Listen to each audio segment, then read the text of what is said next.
జగన్మోహన్ రెడ్డి గారి మీద నిందలేస్తూ జగన్మోహన్ రెడ్డి గారు అసలు ఏమీ చేయలేదు బీసీలకు అని చెప్పడం.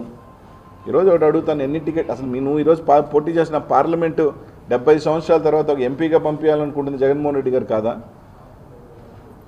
మీ సామాజిక వర్గానికి మన సామాజిక వర్గానికే కదా ఇవ్వాలనుకున్నాడు. నేను అట్లా తీసుకున్నా కూడా. కాబట్టి వెళ్ళాలనుకున్న ప్రతి ఒక్కడికి ఇప్పుడు కొత్త ఫ్యాషన్ అయిపోయింది.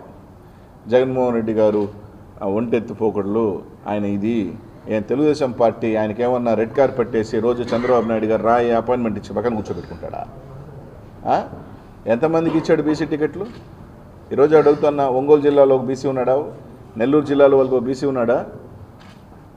తిరుపతిలో ఉన్నాడా? ఈరోజు చెప్తా ఉన్నాను, ఒంగోలులో ఈరోజు జగన్మోహన్ రెడ్డి గారు ఒకటి ఇచ్చారు. మళ్ళీ ఇప్పుడున్న నెల్లూరు జిల్లాలో ఒకటి ఉంది. ఒక ఎంపీ ఇచ్చాడు ఈ ప్రాంతానికి సంబంధించి. ఈరోజు కొత్తగా ఇంతమంది ఎంపీలు బీసీలు వస్తూ ఉన్నారు. ఏలూరు బీసీ ఇచ్చాడు, నర్సాపురం పార్లమెంటు బీసీకి అభ్యర్థికి ఇచ్చాడు జగన్మోహన్ రెడ్డి గారు. తెలుగుదేశం పార్టీ ఎన్ని ఇస్తుంది?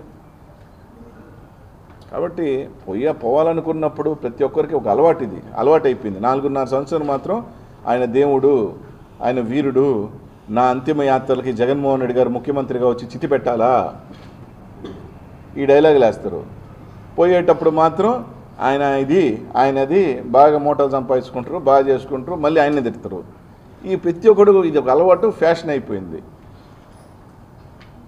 ఎవరికి వెళ్ళినా సేమ్ డైలాగులు, ఏం మారను, స్క్రిప్ట్ ఒకటే. చంద్రబాబు నాయుడు ఒక స్క్రిప్ట్ పంపిస్తాడు, ఒక కాగితం, సేమ్ లైన్ మాట్లాడండి, 10 మంది ఇదే మాట్లాడితే ఇదే జగన్మోహన్ రెడ్డి అవుతాడు అనుకునే దానికి ఒక స్క్రిప్ట్ ఆడి నుంచి వస్తుంది. ఇదే భాష చూడండి, ఎవడు చేసినా ఒకటే డైలాగు, డెలివరీస్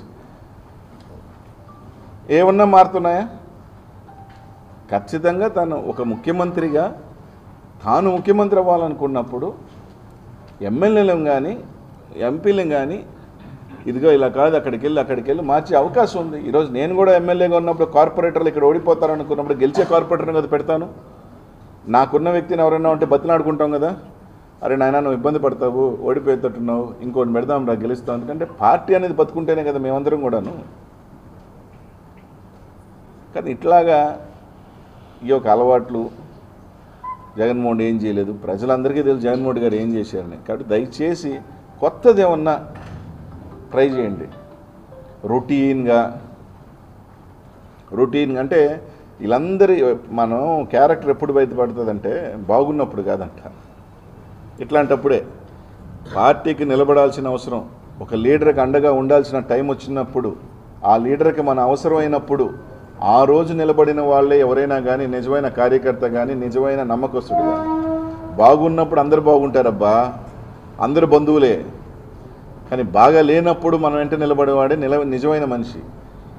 ఈరోజు పార్టీకి ఎవరైతే అవసరమైనప్పుడు ఇక్కడికి పొమ్మంటే ఆడికి పోవాలని లీడర్ ఎక్కడ మంచి కోరుకుంటున్నాడు ఇక్కడ పోయగలిగినోడే ఈరోజు జగన్మోహన్ రెడ్డి గారికి ఎవరైనా కానీ.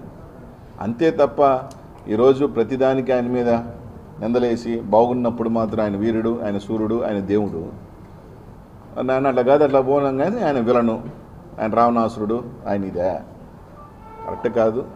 ఈ రాష్ట్ర ప్రజలందరూ కూడా చూస్తూ ఉన్నారు. తప్పకుండా 2024లో ప్రజలు సిద్ధంగా ఉన్నారు. నాయకులు ఇంకా మా చేతుల్లో ఓట్లు ఉన్నాయి, మేము ఇట్టంటే ఓట్లు పడితే ప్రజలందరూ ఎందుకు ఈయన ఆడి నుంచి ఎడకపోతున్నాడు, ఈయన నుంచి ఎడగెందుకు వస్తున్నారని, ఎవరు స్వలాభం కోసం వెళ్తున్నారనేది అందరు చూస్తూ ఉన్నారు. అంతా ఈరోజు ఏం కాదు, ఏ మారుమూలనున్నాడు కూడా ఈరోజు ఫేస్బుక్ ఓపెన్ చేస్తున్నాడు, యూట్యూబ్ ఓపెన్ చేస్తున్నాడు, చూసుకుంటున్నాడు. ఒక అప్పుడులాగా కాదు, నువ్వు ఏది చెప్తే నమ్మేదానికి. ఈరోజు ఈయన ఎంత కొట్టాడరా